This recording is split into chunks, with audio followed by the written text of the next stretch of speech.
নমস্কার বন্ধুরা, আপনারা সবাই কেমন আছেন? আমি তো ভালো আছি। তো আপনাদের সবাইকে আমার নতুন একটা ব্লগে স্বাগত জানাই। তো আপনাদের সাথে আবারও চলে এলাম আমি গল্প করতে।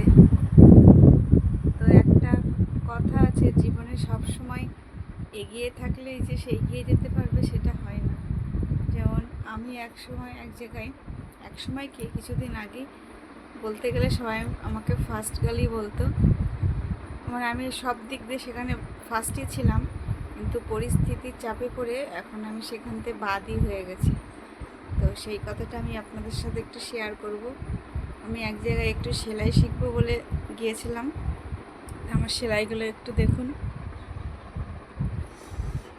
এই যে এমব্রয়ডারি শিখেছি, আর এই যে হচ্ছে ফেব্রিক কালার। এই এমব্রয়ডারিতে দেখুন, সবগুলোর নাম আমার ঠিক মনে নেই, লেখা আছে সবর।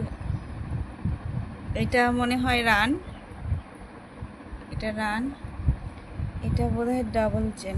দেখুন সেলাইগুলো, এগুলো সব আমিই করেছি। এটার নাম বোধহয় ব্ল্যাঙ্কেট স্টিচ।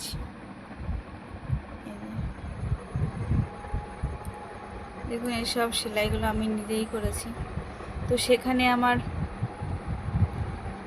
আমি তো সবার ফার্স্টেই ছিলাম সব দিক দিয়েই, সব কাজকর্মর দিক দিয়ে, অ্যাটেন্ডেন্সের দিক থেকে সবাই তো আমাকে ফার্স্ট গার্লই বলতো। কিন্তু পরিস্থিতির চাপে, পরিস্থিতি বলতে আমার শরীরটা কিছুদিন আগে এতটাই খারাপ, এখনও খারাপ, তা এমন অসুস্থ হয়ে গেলাম যে আমি আর সেখানে যেতেই পারলাম না। আমাদের যে ম্যাম কাজ শেখাচ্ছেন তিনি আমাকে অনেকবার ফোন করেছিলেন, কিন্তু আমার সময়ই হয়ে উঠছে না। তারপরে আমাকে ঠিক টাইম মতন সব কিছু খাওয়া দাওয়া করতে হচ্ছে, টাইম মতন আমাকে ওষুধ খেতে হচ্ছে, ইঞ্জেকশন নিতে হচ্ছে, যার জন্য আমি যেখানে ফার্স্ট ছিলাম সেখানে আমি লাস্ট আমি সেখান থেকে বাতিলই হয়ে গেলাম। তাছাড়া ওখানে 4 ঘন্টা অ্যাটেন্ডেন্স থাকতে হতো প্রতিদিন।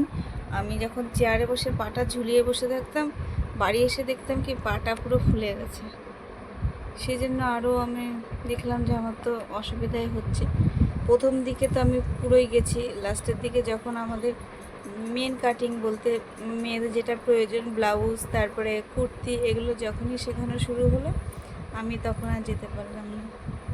তাছাড়া চোখেরও অনেক প্রবলেম। আমি তো সুতোই পরাতে পারতাম না, তাও ভাবছিলাম যাই, মেশিনটা চালালে শরীরের অনেক উপকার হয় পায়ে চালালে, তাই সেই জন্য ভেবেছিলাম। কিন্তু পরিস্থিতি আর ঈশ্বরের কী বলবো, ঈশ্বর চায় না যে আমি এটা করি।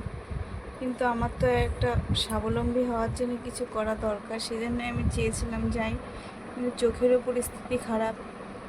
তারপরে এই যে ওখানে যেতেই পারলাম না। সেই জন্য বলছি যে মানুষের কপালে কখন কি হয়। যেখানে আমি একদম ফার্স্টে ছিলাম, সে দেখুন এই ফেব্রিকটা কোথায় গেল। এটা হচ্ছে পাতা দিয়ে করা, পাতার ওপর ছাপ নিয়ে এই সেলাইগুলো। তো বন্ধুরা, আপনাদের যদি আমার এই ভিডিওটা ভালো লাগে প্লিজ ভিডিওটা লাইক করবেন, শেয়ার করবেন, আর কমেন্ট করবেন।